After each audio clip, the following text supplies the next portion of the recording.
Now that we know that, another important thing is that the Japanese market is not really as important as it used to be. It's still important to some companies. Nintendo, especially, is doing very well in Japan as far as today goes in 2021, the end of 2021.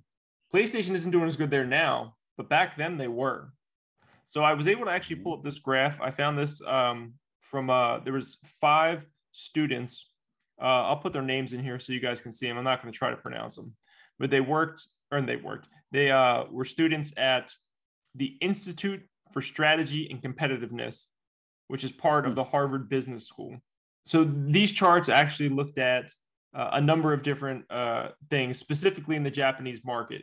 They were able to probably, get multiple pieces of data and, group them together to get these statistics. So between 1983 and 1989, they've calculated 95% of the market share because they weren't able to get 100% for whatever reason. And their estimations are that the NES controlled 80% of the market, Atari 7800 was 5% of the market, Sega Master System was 15% of the market. That's 83 to 89. Then, when the Genesis comes out, the TurboGrafx is relevant at this time, and the Super NES. Between that time period of 1990 and 1995, TurboGrafx was 10%, which obviously was, Atari's not even on the board over there anymore at this point. Genesis took 40% of the market share, which is huge. Yeah. A huge chunk away from Nintendo. And at that time, Super NES had 50% of market share, which is still great. Anybody would want to have, a majority market share like that. But to go from 80% to 50%, they lost 30% to competition. And that was between 1990 and 1995. And they only have, on this graph, it only represents 90% of the market share. So I'm not sure where that other 10% went from. I don't know that they know either. Finally, the last percentage is going to come from 1996 to 2000. This would be when PlayStation is relevant. 3DO had about 1% of the market share in Japan. Sega Saturn had 7% of the market share in Japan, which makes sense because the Saturn pretty much bombed. Yeah. It did better in Japan, but it did not do well in the US at all. And then Nintendo 64 had 22% of the market share. So Nintendo was eating it again. And then out of nowhere, the PlayStation takes 70% of the market share. And now at this time, they were able to calculate 100% of the market share. So that should be pretty damn accurate, which is, it's insane. Their first console, they own 70% of the market share after established companies like Nintendo and Sega who've been there for years. Absolutely insane. That was crazy. The popularity of the PlayStation, both here as well as in Japan, was unbelievable. Unbelievable. Yeah, it was something else.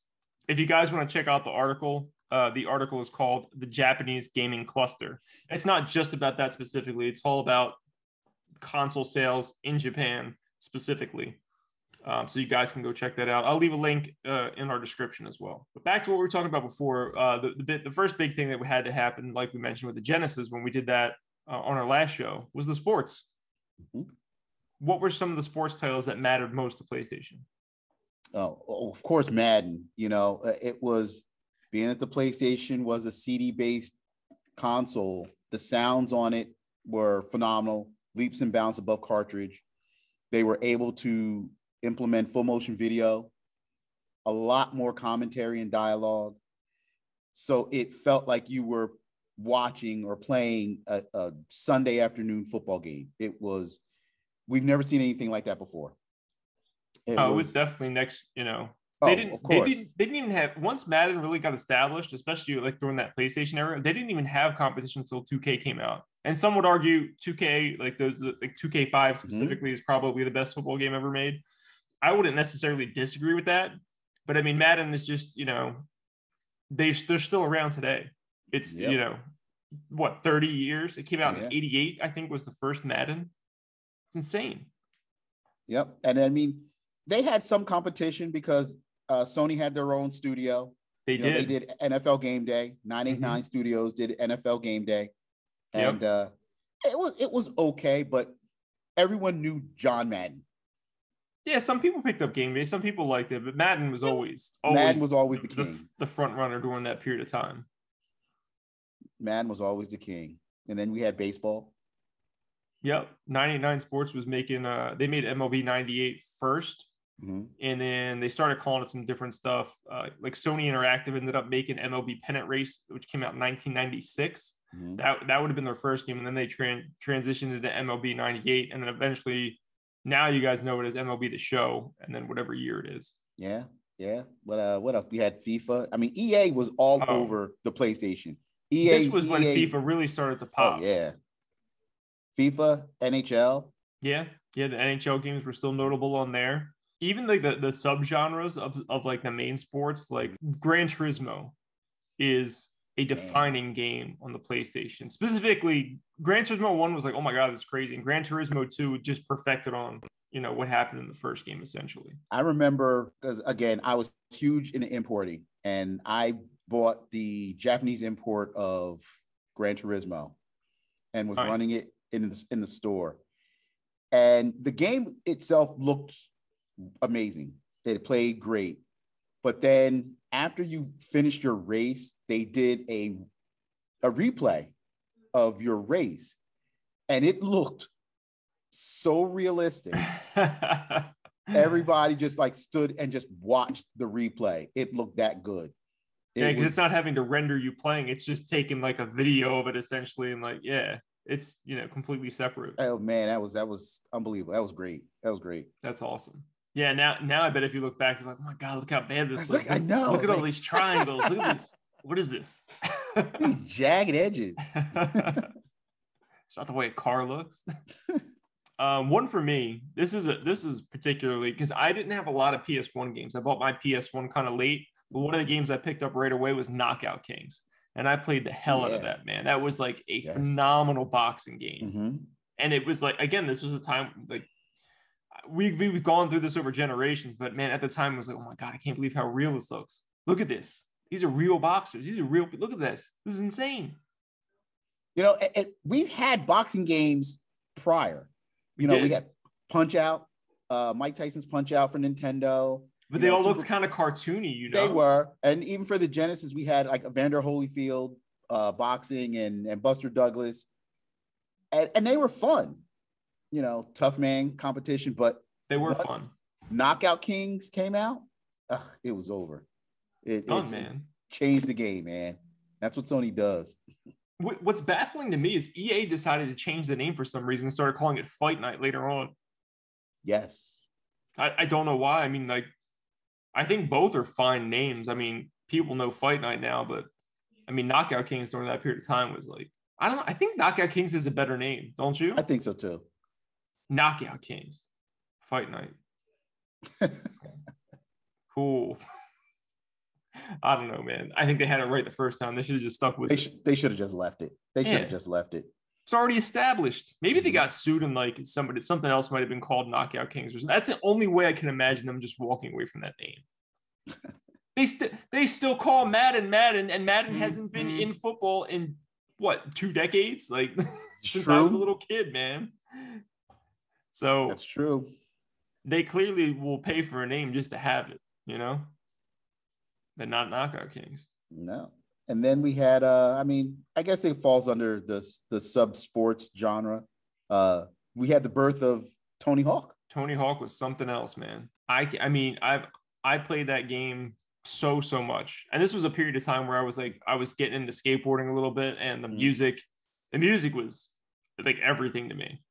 Like that was probably, I was young. I was, probably like a young teenager or preteen. I don't know. I was pretty young, and then like I hear in like the Dead Kennedys for the first time, I was like, oh my God, This is great. Yeah. I mean, Tony Hawk 1 was great. Granted, we had skateboard games prior, but Tony Hawk kind of perfected it.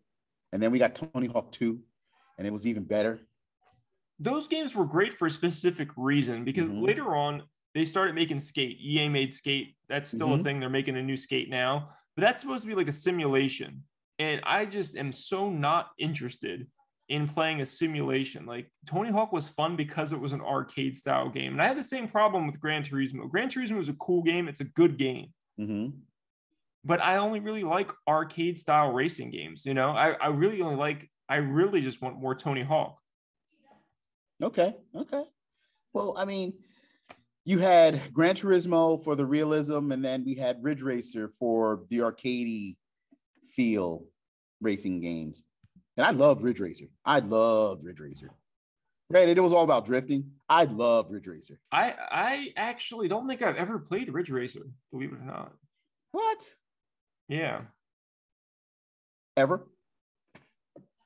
I don't think so. No, Ridge Racer, no. Not even in the arcade? Oh man. I don't think so. Here's the problem. I had my go-tos when I went to an arcade. If there was a little bit of a, a little San Francisco rush in there, little cruising USA, that's where I'm headed. Okay. I'll walk right past Ridge Racer to go to either one of those games.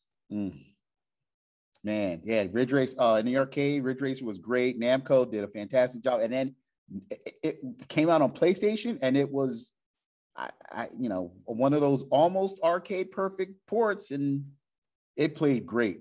Oh man, Ridge Racer, man. To this day, I love Ridge Racer. Yeah, I gotta get around to checking it out. I think I might have a copy of it on something. Maybe I have it on PS2. I don't know. I'll have to go back and look. But I just never. I'm not saying it's a bad game. I just never played it. Just never played it. Okay. Yeah. Okay. No Burnout, I'm sure. That's for sure. Yeah, they ruined Burnout for me, but it is what it is. I was not a fan of Paradise. I wasn't either. Give me Takedown and or Revenge. Oh, Revenge was so good.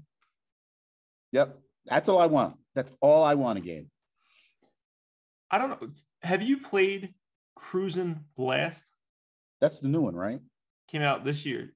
Yeah, I keep saying I'm gonna pick it up, but no, I haven't played it yet. Wes, you got to get it. Okay. Originally, it was an arcade game from 2017. Mm-hmm. They redid it for Switch, added more levels, more content. I'm not going to say it's as good as Burnout. I'm not going to go that far. But it is very, very, very good. And it has a Burnout feel to it. Okay.